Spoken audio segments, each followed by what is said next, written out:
السلام علیکم ورحمۃ اللہ وبرکاتہ۔ الحمد للہ رب العالمین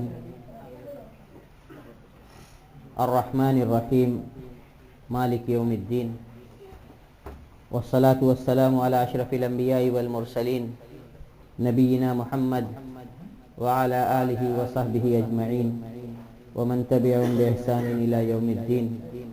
اما بعد، فقد قال اللہ تبارک وتعالی فی کلامہ المجید وفرقانہ الحمید: اعوذ باللہ من الشیطان الرجیم، بسم اللہ الرحمن الرحیم۔ ان اللہ یأمر بالعدل والإحسان وإیتاء ذی القربى وینہی عن الفحشاء والمنکر والبغی یعظکم لعلکم تذکرون۔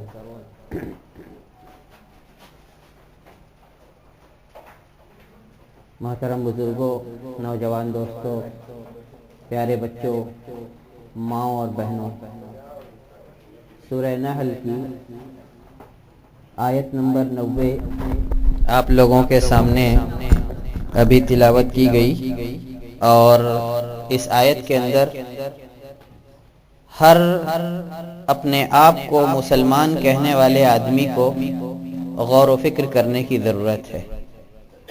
اس آیت کا بڑا مقام اور مرتبہ ہے، اس کا شان نزول بھی اپنے آپ میں بہت عبرت اور نصیحت رکھنے والا ہے۔ علماء امت نے اس آیت کو قرآن مجید کی سب سے بڑی آیت کہا ہے، کیونکہ اللہ تبارک و تعالی نے اس آیت کے اندر معاشرے کے قائم رہنے والے یا معاشرے کو قائم رکھنے والے اعمال کا حکم دیا ہے، اور معاشرے کو برباد کر دینے والے، امتوں کو تباہ کر دینے والے، اور سماج اور معاشرے پر طرح طرح کی مصیبتیں لانے والے اعمال سے منع کیا ہے۔ اس طرح دیکھا جائے تو جو توازن ایک اچھے معاشرے کے قیام کے لیے ضروری ہے، اللہ تبارک تعالیٰ نے وہ سب کچھ اس آیت کے اندر بیان کیا ہے۔ المیہ ہمارا آج مسلمانوں کا یہ ہے کہ ہم وقت کی قلت کا رونا روتے ہیں، اور دن کا کچھ حصہ بھی اللہ کی کتاب کو پڑھنے، اس کی آیتوں میں غور کرنے کے لیے نہیں نکال پاتے۔ اگر اس کے برخلاف دیکھا جائے تو ہمارے لیے اپنی دوسری خواہشات کو پورا کرنے کے لیے بہت وقت ہے۔ سوشل میڈیا پہ ہم گھنٹوں لگے رہیں، اس وقت کی تنگی کا کوئی احساس نہیں ہوتا۔ ہم اپنی دیگر خواہشات کی تکمیل میں بہت سارا وقت ضائع کر دیں، ہمیں اس کا کوئی ملال نہیں ہوتا۔ لیکن جہاں بات آئی اسلام کے شرائع کو اپنانے، اللہ کے فرائض کی ادائیگی کی، اللہ کے منع کردہ کاموں سے رکنے کی، وہاں یا تو ہمارے پاس بہانے ہو جاتے ہیں، یا ہم اپنی غفلت اور وقت کی تنگی کا رونا رونے بیٹھ جاتے ہیں۔ اسلام اس کا نام نہیں ہے کہ ہمیں جو پسند آئے ہم اس کو اپنائیں، اور جس کام میں مشقت ہو، جو ہم سے وقت، محنت اور قربانی طلب کرے، ہم ان کاموں کو چھوڑ کر بیٹھ جائیں کہ یہ ہمارے بس کا نہیں۔ اسلام نام ہے اللہ کے اور بندوں کے حقوق کے ادا کرنے کا۔ اسلام نام ہے صبر کا، استقامت کا۔ اسلام نام ہے اللہ کے بندوں کے لیے خیر چاہنے کا، اور اپنی ذات سے جہاں تک ممکن ہو سکے اللہ کے بندوں تک خیر پہنچانے کا۔ میں نے کہا کہ یہ سورہ نحل کی 90 نمبر کی آیت ہے، اور اللہ نے اس کے اندر معاشرے کو قائم رکھنے والے باتوں کا حکم دیا ہے، قائم رکھنے والی باتوں کا حکم دیا ہے۔ سب سے پہلے اس آیت کا مطلب سمجھیں ہم۔ اگر اسی طرح ایک ایک آیت پر ہم تھوڑی دیر اس کے معنی اور مفہوم کو سمجھ کر روز مرہ کی زندگی کا بہت تھوڑا سا وقت دیں، تو ہم بہت سے ایسے کاموں سے بچ سکتے ہیں جو اللہ کے غصے اور اس کی ناراضگی کا باعث بن سکتے ہیں۔ اللہ تبارک تعالیٰ اس آیت کے اندر فرماتا ہے کہ ان اللہ یأمر بالعدل، اللہ تبارک تعالیٰ عدل کا حکم دیتا ہے۔ عدل کس چیز کا نام ہے؟ عدل کو ہم انصاف کے نام سے جانتے ہیں۔ عدل برابری اور ہر ایک کے ساتھ ایک جیسا برتاؤ کرنے کا نام ہے۔ عدل زندگی جینے کے لیے اعلیٰ اخلاق کو اپنانے کا نام ہے۔ عدل ہر چیز کو اس کا حق دینے کا نام ہے۔ عدل میزان کو قائم رکھنے کا نام ہے، اچھائی اور برائی میں تمیز کرنے کا نام ہے، اور ہر اچھائی کو فروغ دینے کے لیے اللہ تبارک تعالیٰ نے اسلام کو اتارا ہے، اور ہر برائی کو اس جہان سے مٹانے کے لیے۔ اس آیت کا شان نزول میں نے کہا تھا، وہ بھی بڑی عبرت رکھتا ہے اپنے اندر۔ اللہ کے رسول صلی اللہ علیہ وسلم کی بعثت کے وقت اکثم ابن صیفی نام کے ایک حکمراں تھے اپنے خطے کے، ان کو اللہ کے رسول کی بعثت کی خبر لگی تو وہ خود جا کر اللہ کے رسول کے بارے میں معلوم کرنے کی سوچتے ہیں، لیکن ان کے لوگوں نے ان سے کہا کہ آپ کے شان کے یہ خلاف ہے، ہم اپنے سے 2 آدمیوں کو بھیجتے ہیں اور پتہ کرتے ہیں کہ یہ کیا ہیں اور کون ہیں، کس چیز کی دعوت دیتے ہیں اور ان کا مقصد کیا ہے۔ لہذا اکثم ابن صیفی کی طرف سے 2 قاصد اللہ کے رسول صلی اللہ علیہ وسلم کے پاس آئے، اور دونوں کا 2 ہی سوال تھا۔ عربی میں ان دونوں نے 2 سوال کیا، پہلا تھا من انتا اور وما انتا، کون ہیں آپ اور کیا ہیں آپ۔ اللہ کے رسول صلی اللہ علیہ وسلم سے ان دونوں قاصدوں نے پوچھا کہ من انتا، کون ہیں آپ، وما انتا، اور کیا ہیں آپ۔ اللہ کے رسول صلی اللہ علیہ وسلم نے دونوں سوالوں کا بڑی ہی شائستگی سے، ادب کے ساتھ، پوری متانت اور سنجیدگی سے جواب دیا، کیونکہ آپ کی بعثت ہی اچھے اخلاق کو تکمیل تک پہنچانے کے لیے ہوئی تھی۔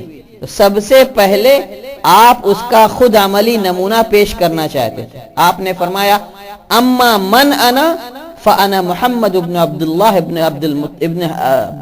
عبد المطلب ابن ہاشم، اور اپنا پورا نسب جڑایا۔ واما ما انا فانا عبد اللہ ورسولہ، ثم تلا رسول اللہ صلی اللہ علیہ وسلم هذه الآیہ، کہا کہ جہاں تک میری بات ہے کہ میں کون ہوں تو میں محمد ہوں، عبداللہ کا بیٹا، عبد المطلب کا پوتا، اور ہاشم میرے اس کے اوپر کے دادا کا نام، اور اپنا نسب جڑایا۔ کہ کون ہوں میں اللہ کا بندہ اور اس کا رسول ہوں۔ اور پھر یہی آیت اللہ کے رسول صلی اللہ علیہ وسلم نے پڑھی کہ ان اللہ یأمر بالعدل، اللہ تبارک تعالیٰ انصاف کا حکم دیتا ہے، والاحسان، اور اچھے سلوک کا حکم دیتا ہے، وایتاء ذی القربى، اور اپنے رشتہ داروں قرابت داروں پر خرچ کرنے، انہیں دینے کا حکم دیتا ہے۔ یہ 3 کام اللہ تبارک تعالیٰ نے ان کا حکم دیا۔ وینہا، اور آپ صلی اللہ علیہ وسلم نے آگے تلاوت کی، اللہ تبارک تعالیٰ منع کرتا ہے، روکتا ہے، عن الفحشاء، بدکاری سے، والمنکر، برے کام سے، والبغی، اور ظلم سے۔ یعظکم، اللہ تمہیں نصیحت کرتا ہے، لعلکم تذکرون، تاکہ تم لوگ عبرت اور نصیحت پکڑو۔ ہم اور آپ اللہ کا کلام سنتے ہیں، اللہ کے رسول صلی اللہ علیہ وسلم کی احادیث سنتے ہیں، وقتی طور پر وہ ہمارے کانوں کو لذت دیتے ہیں، اللہ اور رسول کے کلام، لیکن تأثیر ہمارے اوپر بہت دیر تک باقی نہیں رہ پاتی۔ وجہ کیا ہے؟ اپنے دلوں کا محاسبہ کرنے کی ضرورت ہے۔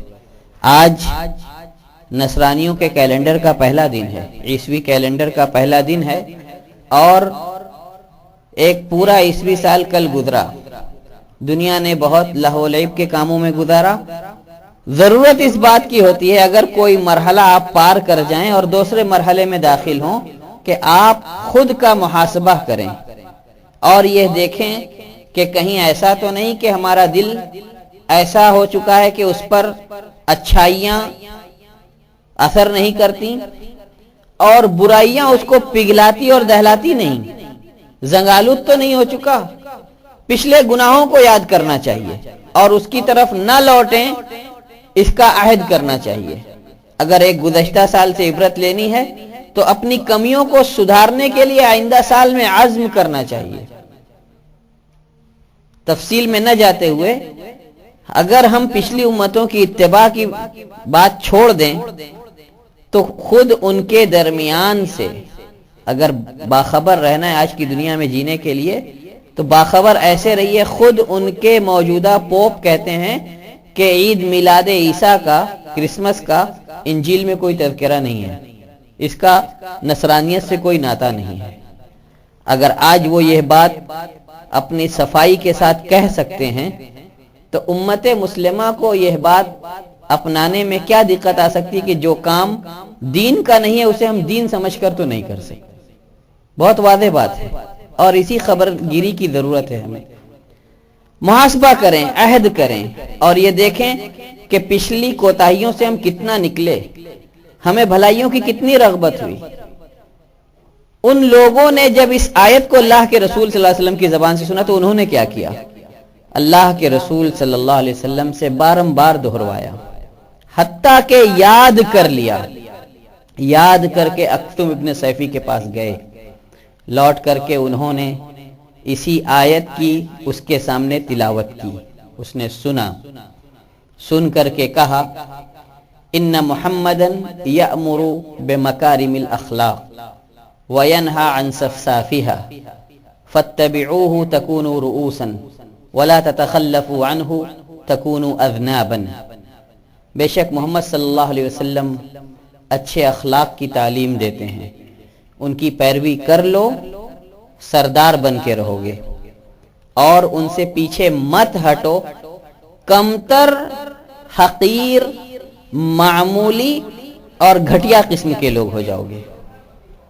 ہم اپنے معاشرے پر نظر کریں، اسلام سے دوری ہم اختیار کر کے بیٹھے ہیں، رسول اللہ صلی اللہ علیہ وسلم کی پیروی سے ہم دور جا پڑے ہیں، اللہ کے احکام سے منہ موڑے ہم ہیں، اور پھر رونا ہمارا اس بات کا ہے کہ ہم بہت ذلیل و خوار ہیں زمانے میں، تعلیمی میدان میں پچھڑے ہیں، اقتصادی معاشی میدان میں پچھڑے ہیں، اخلاقی میدان میں پچھڑے ہیں، دینداری کے میدان میں بھی پچھڑے ہوئے ہیں۔ جہاں دوسری قوموں کو جو بہت مشقت بھری عبادتیں کرنے کا بھی حکم ہے وہ کرتی ہیں، وہیں مسلمان 5 وقت کی مختصر وقت میں ادا ہو جانے والی نمازوں سے بھی غافل ہے۔ یہ اللہ کا حق ہے، اللہ نے اس کو فرض کیا ہے، ہم غافل ہیں۔ ان رب محمد یأمر بمکارم الاخلاق وینہا عن صفصافہا، ان میں سے جو برے اخلاق ہیں ان سے منع کرتا ہے، پیروی کر لو، سردار رہو گے اور منہ مت موڑو، پیچھے مت ہٹو، کمتر اور حقیر ہو جاؤ گے۔ ہم نے ان اللہ لا یغیر ما بقوم حتی یغیروا ما بانفسہم، ہم نے اللہ کے کلام سے، اللہ کے احکام سے، اللہ کے دین سے منہ موڑا، اللہ کی رحمتیں ہم سے دور ہو گئیں، اللہ کا کرم ہم سے اٹھ گیا، ہم اللہ کی رحمتوں سے دور جا پڑے۔ پلٹیں اللہ کی طرف، استقامت اختیار کریں اور پھر اللہ کی خیر اور اللہ کی برکات کا نزول کا مشاہدہ کریں۔ جن لوگوں نے ایسا کیا ہے اللہ نے ان کے کاموں میں، ان کے روزیوں میں، ان کی نیکیوں میں کتنی برکت دی ہے، مختصر سے وقت میں وہ بڑا بڑا کام کر گئے۔ میں نے اس آیت کے شان نزول کی بات کہی تھی۔ عثمان ابن مظعون رضی اللہ تعالی عنہ کہتے ہیں کہ میں اللہ کے رسول صلی اللہ علیہ وسلم کے ساتھ بیٹھا ہوا تھا تو ان کے ساتھ ایک عجیب معاملہ پیش ہوا جو اس سے پہلے میں نے ان کے ساتھ ہوتا نہیں دیکھا۔ وہ مجھ سے ایک طرف گھوم گئے اور اپنی نگاہ ایک بار آسمان کی طرف اٹھائی، پھر زمین پر کہیں ٹکا دی، گویا آپ سے کچھ کہا جا رہا ہے اور آپ اس کو اچھی طرح سمجھنے کی کوشش کر رہے ہیں۔ کہا اس سے پہلے میں اللہ کے رسول صلی اللہ علیہ وسلم پر جب انہوں نے اسلام پیش کیا تھا تو ان کے احترام میں ان سے حیا کرتے ہوئے اسلام لے آیا تھا، لیکن جب ان کی یہ حالت دیکھی تو میں بے اختیار پوچھ بیٹھا کہ اے محمد، میں نے آپ کی آج ایک حالت دیکھی، اس سے پہلے نہیں دیکھی، آپ کیا کر رہے تھے؟ کہا کہ اللہ کے رسول صلی اللہ علیہ وسلم نے فرمایا کہ آپ نے بھی اس کو محسوس کر لیا۔ جبرائیل امین علیہ السلام میرے پاس آئے تھے اور یہی آیت آپ نے پڑھی کہ اس کی ابھی وحی کر کے گئے ہیں۔ حضرت عثمان ابن مظعون رضی اللہ تعالی عنہ کہتے ہیں کہ اس دن اسلام میرے گوشت پوست میں لگتا ہے اثر کر گیا، داخل ہو گیا، میری رگوں میں خون بن کر کے اسلام دوڑنے لگا، اور وہ میرے نزدیک دنیا کی تمام چیزوں سے زیادہ محبوب ہو گیا، اور تب میں نے صدق دل سے اسلام کو قبول کیا کہ میں اسلام پر مضبوطی سے جم گیا۔ کہا کہ پھر میں ولید ابن مغیرہ کے پاس گیا، ان کے سامنے یہ آیت تلاوت کی۔ انہوں نے کہا کہ محمد تو اچھے اخلاق کا حکم دیتے ہیں اور برے اخلاق سے روکتے ہیں۔ ابو جہل نے سنا اس آیت کو، اس نے بھی اعتراف کیا کہ ان رب محمد یأمر بمکارم الاخلاق، محمد کا رب بھی اچھے اخلاق کی تعلیم دیتا ہے۔ ہم اپنے اخلاق کا بھی جائزہ لیں، اخلاق کی بات چل رہی ہے۔ جب ہم بولتے ہیں تو ہماری باتیں دوسروں پر کیسا اثر رکھنے والی ہیں، اور ہمارے زبان سے جو کچھ ادا ہوتا ہے وہ ہمارے نامہ اعمال کے کس پلڑے میں جاتا ہے، نیکیوں کے یا بدی کے۔ ہماری باتیں گالیوں سے خالی نہیں، دوسروں کی دل آزاری کرنے والی، دوسروں کا دل توڑنے والی۔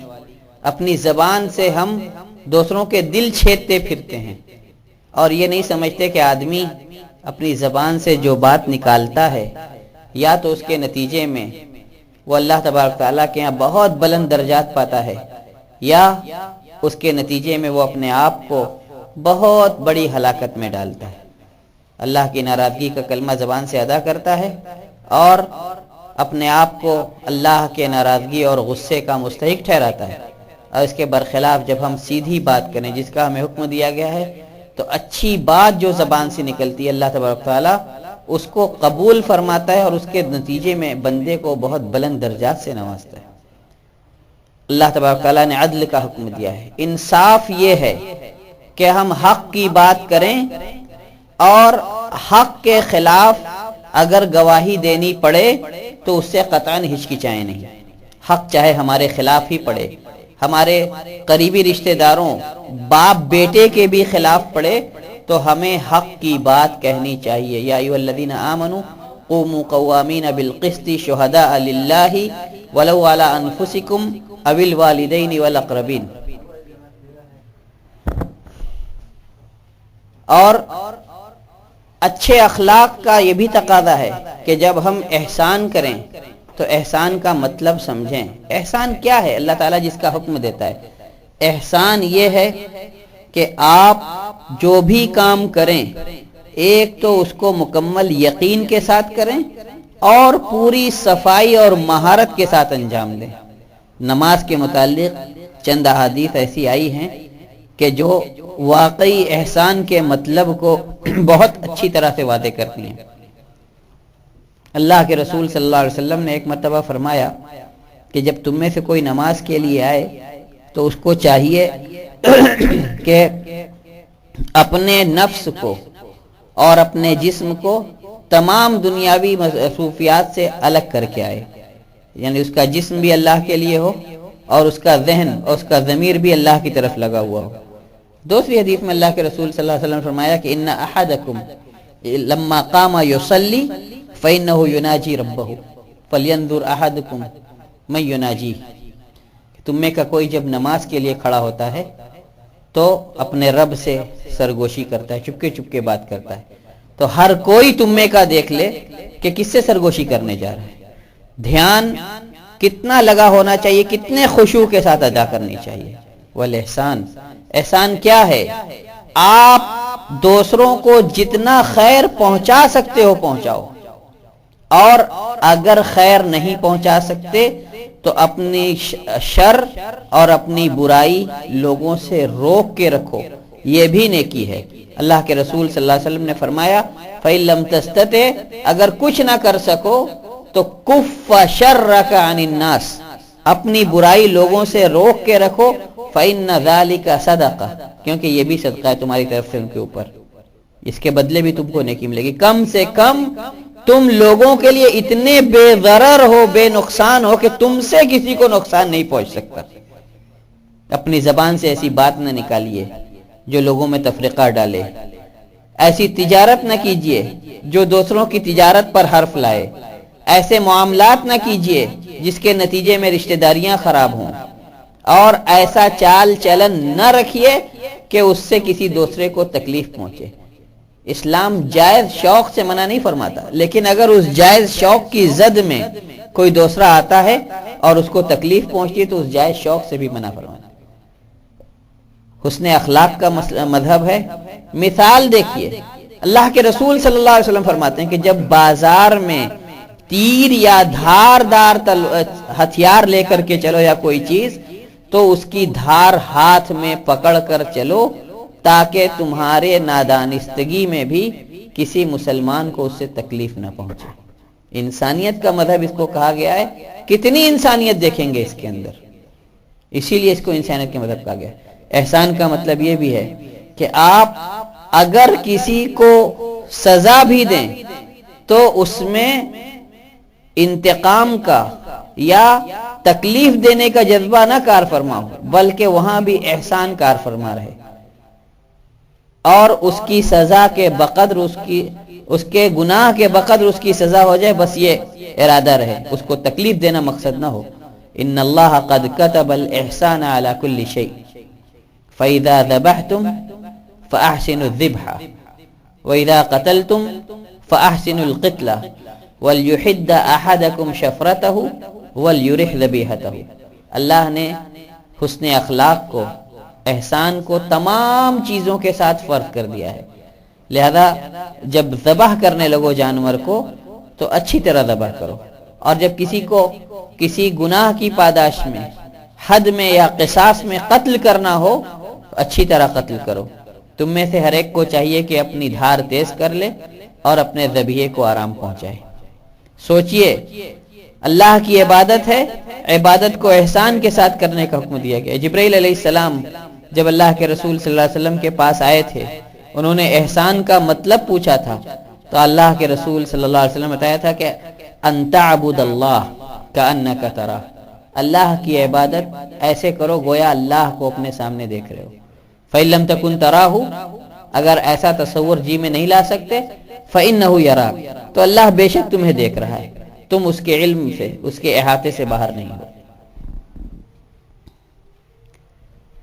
احسان کا مطلب یہ بھی ہے کہ آپ اپنے ارد گرد والوں کے ساتھ جہاں تک ہو سکے بھلائی کا سلوک کریں، دعائے خیر میں ان کو یاد رکھیں، دل میں اللہ والوں، نیکوکاروں کی محبت رکھیں، اور جو لوگ احسان پر کاربند ہیں ان کی حوصلہ افزائی کریں، کیونکہ اس پر قائم رہنا جیسے جیسے زمانہ گزرے گا بہت دشوار ہوتا چلا جائے گا۔ اللہ کے رسول صلی اللہ علیہ وسلم کی پیشین گوئی ہے کہ یاتی علی الناس زمان القابض فیہ علی دینہ کالقابض علی الجمر، ایسا زمانہ لوگوں پر آنے والا ہے کہ دین پر مضبوطی سے جمع رہنے والا ایسا رہے گا جیسے ہاتھ پہ انگارہ لیے ہوئے ہو۔ جس طرح ہاتھ پہ انگارہ لے کر کے چلنا یا برداشت کرنا بہت مشکل کام ہے، دین پر جمع رہنا اتنا ہی مشکل ہو جائے گا، لہذا ایک دوسرے کی قوت اور حوصلہ بنیے۔ احسان کرنے والوں کا بھی بڑا مرتبہ، ان اللہ یحب الذین اتقوا والذین هم محسنون، اللہ تبارک تعالی تقوی شعاروں اور احسان اور سلوک کرنے والوں کو پسند فرماتا ہے۔ دوسری آیت کے اندر فرمایا ان احسنتم احسنتم لانفسکم وان اسأتم فلھا، اگر اچھا کرو گے اپنے لیے کرو گے، اور برا کرو گے تو اس کا وبال بھی خود جھیلو گے۔ وہیں جو انصاف کرتے ہیں اپنے آل اولاد میں، ہر ایک کو اللہ تبارک تعالیٰ نے ذمہ دار بنایا، چرواہا بکری کا، گھر کا ذمہ دار گھر کا، والی اور امیر پوری رعیت کا، ہر کوئی ذمہ دار ہے۔ اللہ تبارک تعالیٰ، اللہ کے رسول صلی اللہ علیہ وسلم نے فرمایا کہ ان المقسطین علی منابر من نور عن یمین الرحمن وکلتا یدیہ نور الذین یعدلون فی امورہم واہلیہم وما ولوا، کہ احسان کرنے والے، عدل کرنے والے اللہ کے نزدیک نور کے ممبروں پر ہوں گے، اللہ کے بابرکت جانب، اور اللہ کا دونوں ہاتھ بابرکت ہے۔ اور یہ کون لوگ ہیں؟ یہ وہ لوگ ہیں جو انصاف کرتے ہیں اپنے حکموں میں، اپنے فیصلوں میں، اور جس چیز پر ان کو حاکم بنایا جاتا ہے اس میں، اور اپنے گھر والوں کے درمیان بھی۔ لہذا عدل و احسان کا 7 قسم کے لوگ جو عرش الہی کے سائے میں جگہ پائیں گے، سب سے پہلے اللہ کے رسول صلی اللہ علیہ وسلم نے امام عادل کا تذکرہ کیا تھا کہ عدل منصف امام جو ہوگا وہ اللہ کے عرش کے سائے میں جگہ پائے گا۔ لہذا عدل و احسان کو اپنائیے، لوگوں کے ساتھ بھلائی کرنا، ان کے ساتھ خیرخواہی کا جذبہ رکھنا، ان کی تکلیفوں میں تکلیف محسوس کرنا، ان کے ساتھ لطف و مہربانی کا برتاؤ کرنا۔ سوچئے معاشرہ کیسا الفت و محبت کی آماجگاہ بن جائے گا، آپس کی دوریاں اور اختلاف مٹ جائیں گے، اور ہم یہی سب نہیں کرتے۔ وَإِيتَاءِ ذِي الْقُرْبَى، قرابت داروں کو اللہ تبارک تعالیٰ نے ایسے ہی حق نہیں دیا ہے، حق اس لیے دیا ہے کہ آپ ان کی ضرورتوں میں ان کے کام آئیں، ان کی خوشیوں میں خوش ہوں، اور ان کے غم و تکلیف میں ان کا سہارا بنے۔ بغیر اس کے قرابت داری کا مطلب کیا ہے؟ مگر آج افسوس اس بات کا ہے کہ بھائی بھائی سے ناچار ہے، ناچاقی رکھتا ہے، اختلاف رکھتا ہے، گھر کا ماحول ٹوٹا ہوا ہے۔ اس کو جوڑنے کی ضرورت ہے۔ آپسی الفت و محبت کی بڑی طاقت اور برکت دونوں ہے۔ کسی شاعر نے اس کی مثال دی تو کہا کہ اگر لاٹھیاں، جس کا مطلب یہ ہے کہ اگر پتلی پتلی ٹہنیاں ان سب کو اکٹھا باندھ دیا جائے، اور باندھ کر کے اس کو کوئی بہت مضبوط پہلوان کو بھی دیا جائے کہ اس کو توڑ دو، تو توڑ نہیں پائے گا، اس لٹھے کو وہ اپنے ہاتھوں سے توڑ نہیں پائے گا۔ لیکن اگر انہی کو بکھرا دیا جائے، اکیلی ایک ایک کر دیا جائے، تو ٹوٹنا اور کمزوری تو ان ٹہنیوں کا مقدر ہو جائے گا، اکیلی کمزور پڑ جائیں گی۔ لہذا اپنے بھائیوں کے ساتھ الفت و محبت کا برتاؤ رکھیے، سمجھوتے کا، اور ایک دوسرے کے ذریعے سے جو تکلیفیں ہمیں پہنچتی ہیں ان کو برداشت کرنے کا، اور اس کے باوجود دوسروں کے ساتھ احسان کرنے کا معاملہ رکھیے۔ آپس میں محبت پنپے گی، اللہ تبارک تعالیٰ کی مدد رہے گی، ایک آپ کو اس کے نتیجے میں قوت اور طاقت حاصل ہوگی، اور بہت سارے ایسے کام جو بظاہر بڑے مشکل نظر آئیں گے، آپسی تعاون سے، ایک دوسرے کی مدد سے بڑی آسانی سے انجام پا جائیں گے، طے ہو جائیں گے۔ لہذا انتشار اور اختلاف سے بچیے، اور اسلامی بھائی چارگی کو اور آپس کی قرابت داری کی بھائی چارگی کو اپنائیے، ان کی ضرورتوں کو پورا کرنے کا خیال کیجیے، اور ان کی تکلیفوں میں ان کا سہارا بنیے۔ اس سلسلے کی بہت ساری احادیث ہیں، لیکن میں ایک حدیث پڑھ کر آپ لوگوں کے سامنے بطور نمونہ آگے چلتا ہوں کہ ابو طلحہ انصاری رضی اللہ تعالیٰ عنہ کو دیکھیے۔ صحابہ کرام، میں نے شروع میں کہا، اللہ تبارک تعالیٰ کوئی بات نازل فرماتا وہ اس کو دل سے لگاتے تھے۔ لن تنالوا البر حتى تنفقوا مما تحبون نازل ہوئی کہ نیکی تب تک نہیں پا سکتے جب تک کہ اپنا سب سے پسندیدہ مال نہ خرچ کرو۔ سب سے پسندیدہ مال ان کا بیروحہ نام کا باغ تھا، مسجد نبوی کے سامنے، اندر میٹھا چشمہ بہتا تھا، اللہ کے رسول صلی اللہ علیہ وسلم جاتے تھے، اس چشمے کا پانی پیتے تھے۔ ابو طلحہ کو سب سے زیادہ پسند تھا کہ اللہ کے رسول میں اس کو اللہ راہ میں خرچ کرتا ہوں۔ اللہ کے رسول صلی اللہ علیہ وسلم نے کیا حکم دیا کہ میری رائے ہے کہ اپنے قریبی رشتہ داروں میں بانٹو اس کو، اور انہوں نے اللہ کے رسول صلی اللہ علیہ وسلم کی وصیت پر عمل کیا، کہا ٹھیک ہے میں اس کو اپنے قرابت داروں میں بانٹوں گا۔ پھر انہوں نے اس کو تقسیم کیا۔ دیجیے، دینے سے محبت بڑھتی ہے، آپس کے رشتے سدھرتے ہیں، اللہ تبارک تعالیٰ کی بشارت کے مستحق ٹھہرتے ہیں آپ۔ ہر روز اللہ کا منادی آواز دے کر کہتا ہے یا ابن آدم، اللہ تبارک تعالیٰ آواز دیتا ہے یا ابن آدم انفق علیک، اے آدم زاد تو خرچ کر، میں تیرے اوپر خرچ کروں گا۔ اور اللہ کا فرشتہ ہر روز اللہ سے دعا کرتا ہے کہ اللہم اعطی منفقا خلفا وممسکا تلفا، اے اللہ تو خرچ کرنے والے کو اور دے، اور روک کر کے رکھنے والے کی روزی تو کم کر دے، ختم کر دے۔ لہذا کبھی یہ تصور جو مادی دنیا کا تصور ہے آج کا، وہ نہیں رہنا چاہیے کہ خرچ کرنے سے مال گھٹے گا۔ اللہ تبارک تعالیٰ مال میں برکت دیتا ہے، اس کے نتیجے میں آپ کی روزی کھول دیتا ہے، کشادہ کر دیتا ہے، اور آپ یہ سمجھ بھی نہیں پاتے کہ یہ کہاں سے ہوا، اور آپ کو بہت خوشحالی اور آسودگی اللہ تبارک تعالیٰ میسر فرماتا ہے۔ وہیں 3 کاموں سے اللہ تبارک تعالیٰ اس آیت کے اندر وینہا عن الفحشاء. آپ دیکھیں گے کہ اللہ نے بہت سے گناہوں سے سیدھے سیدھ منع فرمایا ہے، بہت سی چیزوں کا سیدھے سیدھ حکم دیا ہے. قل للمؤمنین یغضوا من ابصارهم ویحفظوا فروجهم وقل للمؤمنات یغضضن من ابصارهن ویحفظن فروجهن. نگاہیں نیچی رکھنے، شرمگاہوں کی حفاظت کرنے کا سیدھے حکم دیا اللہ تبارک تعالیٰ نے. لیکن جس کام کو یہاں اللہ تبارک تعالیٰ منع کر رہا ہے فحشاء کو، اس کی تفسیر میں مفسرین نے علماء کرام نے لکھا کہ اس سے اللہ تبارک تعالیٰ کا اشارہ زناکاری کی طرف ہے، کیونکہ قرآن مجید میں اللہ تبارک تعالیٰ نے زنا کو فاحشہ کا ولا تقربوا الزنا انہ کان فاحشۃ وساء سبیلا. تو زنا سے منع نہیں کیا کہ زنا مت کرو، بلکہ یہ کہا کہ زنا کے خطرے تک لے جانے والے کاموں سے بھی بچو، زنا کے قریب مت جاؤ. اسی لیے اجنبی عورت کے ساتھ تنہائی میں رہنے سے منع کیا گیا، اجنبی عورت کی طرف نگاہ اٹھا کر دیکھنے سے منع کیا گیا، اور دیگر ایسے تمام کاموں سے منع کیا گیا جو آدمی کو بدکاری میں مبتلا کرنے کا باعث بن سکیں. اللہ تبارک تعالیٰ نے مومنہ عورتوں کو، نبی کی عورتوں کو، ازواج مطہرات کو اور تمام مسلمان عورتوں کو حکم دیا کہ دوسرے مردوں سے اگر بات کریں تو بس بھلی بات کہہ کے رک جائیں، ان کے ساتھ لچکیلی آوازوں میں بات نہ کریں. لیطمع الذی فی قلبہ مرض، تاکہ بیمار دل انسان اگر کوئی ہو تو وہ ان کے اندر کسی طرح کی بدرغبت نہ رکھے. وقلن قولا معروفا، بھلی بات کہیں. یہ برائی جب کسی معاشرے میں پنپتی ہے تو اسلام نے جن چیزوں کی حفاظت کا حکم دیا ہے ان میں سے ایک چیز کو برباد کر دیا. نسل خلط ملط ہو جاتی ہے، نسب محفوظ نہیں رہتا، اور آدمی حق موارث کو نہیں پہچان سکتا کہ کون کس کا وارث ہوگا جب نسب ہی سلامت نہیں رہے گا. تو دوسرے، زنا جب کسی معاشرے میں پنپتا ہے تو وہاں وبائیں، بیماریاں، آفتیں اور بہت ساری اللہ تبارک تعالیٰ کی آزمائشیں گھیرتی ہیں، اور فقر و مسکنت اس معاشرے کا نصیب بن جاتی ہے.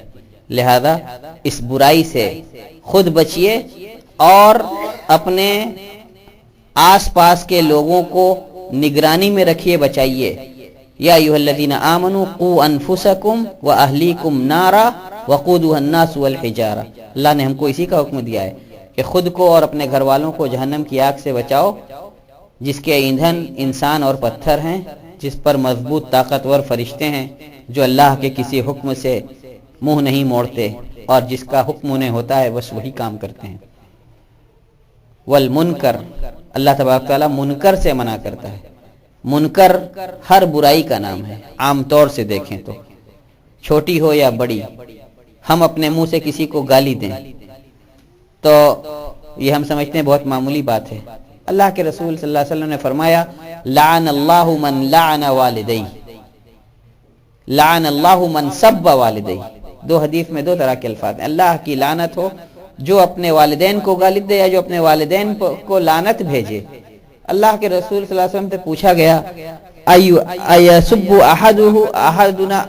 احدنا والدی، کیا ہم میں سے کوئی اپنے والدین کو بھی گالی بکتے؟ کہا اللہ کے رسول صلی اللہ علیہ وسلم یسب ابا الرجل فیسب اباہ ویسب امہ فیسب امہ، کہ آدمی دوسرے کے باپ کو گالی دیتا ہے تو وہ بدلے میں اس کے باپ کو گالی دیتا ہے، وہ اس کی ماں کو گالی دیتا ہے تو وہ آدمی بھی بدلے میں اس کی ماں کو گالی دیتا ہے. تو گویا اپنے والدین کو گالی سنوانے کا ذمہ دار بذات خود یہ آدمی بنا، اور ایسے آدمی پر اللہ کے رسول صلی اللہ علیہ وسلم نے لعنت بھیجی ہے. لیکن جو سب سے بھیانک منکر ہے، اس سب سے بھیانک منکر کی جو سزا اس بدفعلی میں جو امت گرفتار تھی قرآن مجید میں جو بیان ہے، ویسی سزا نہ اس سے پہلے کسی امت پر آئی نہ اس کے بعد کسی امت پر آئی. اور یہ اس بات کے لیے عبرت ہے کہ اگر وہ برائی کسی معاشرے میں پنپے گی تو وہ گویا اپنے آپ کو اپنے زبان حال سے یہ ثابت کر رہی ہے کہ وہ ایسے ہی دردناک عذاب کی مستحق ہے. لوط علیہ السلام کی قوم ہم جنسی کرتی تھی. اللہ تبارک تعالیٰ نے ان کے اس کام پر نکیر فرمائی.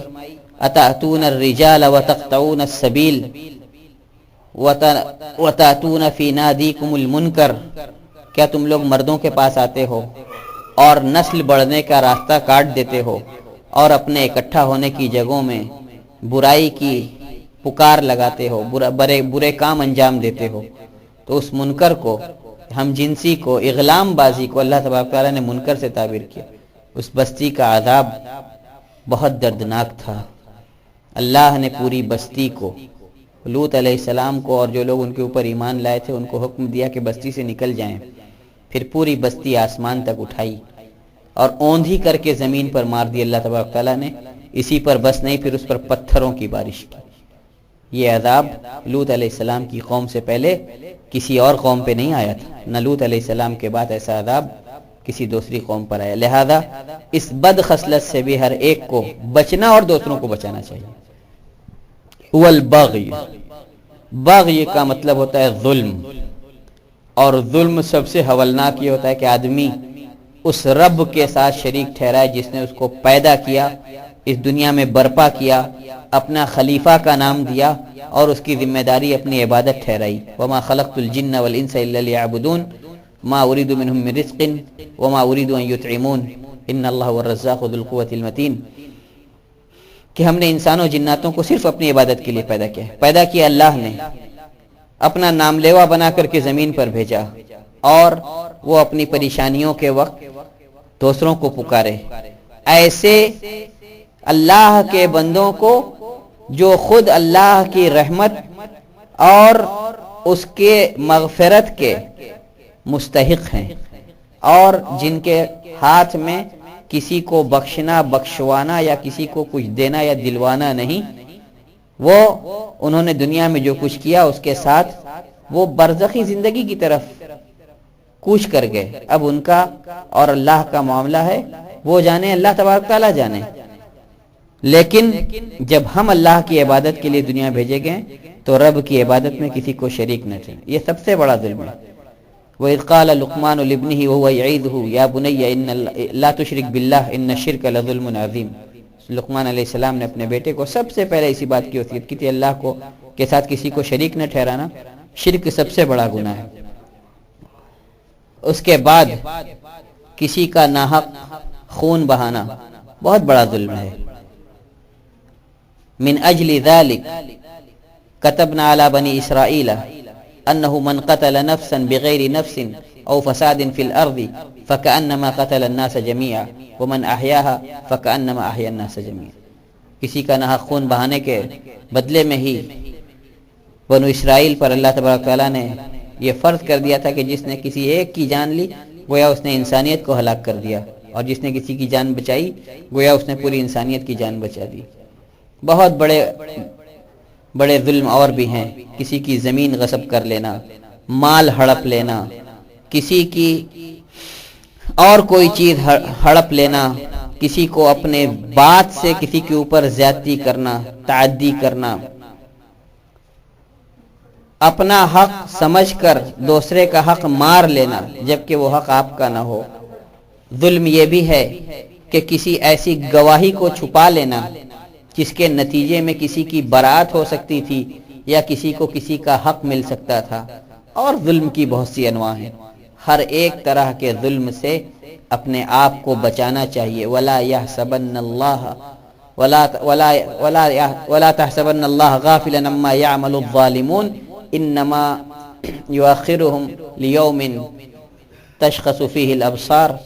کہ ہرگز بھی یہ نہ سمجھیے کہ اللہ تبارک تعالیٰ ظالموں کے عمل سے، ولا تحسبن اللہ غافلا عما يعمل الظالمون، ظالموں کے عمل سے اللہ تبارک تعالیٰ غافل ہے. ان کو ایسے دن کے لیے مہلت دے رہا ہے جس دن کی نظریں پتھرا جائیں گی. اللہ کے رسول صلی اللہ علیہ وسلم ظلم سے منع کرتے ہوئے فرماتے ہیں اتقوا الظلم، ظلم سے بچو، فإن الظلم ظلمات یوم القیامہ، کیونکہ ظلم قیامت کے دن تاریکیاں ہوگی. اگر ظلم اتنا ہولناک نہ ہوتا تو اللہ تبارک تعالیٰ حدیث قدسی کے اندر اپنی ذات سے شروع نہ کرتا. یا عبادی انی حرمت الظلم علی نفسی وجعلتہ بینکم محرما فلا تظالموا، اے میرے بندو میں نے ظلم اپنے اوپر حرام کیا ہے اور تمہارے درمیان بھی اس کو حرام قرار دیا ہے، لہذا آپس میں ایک دوسرے پر ظلم کرتے نہ پھرو۔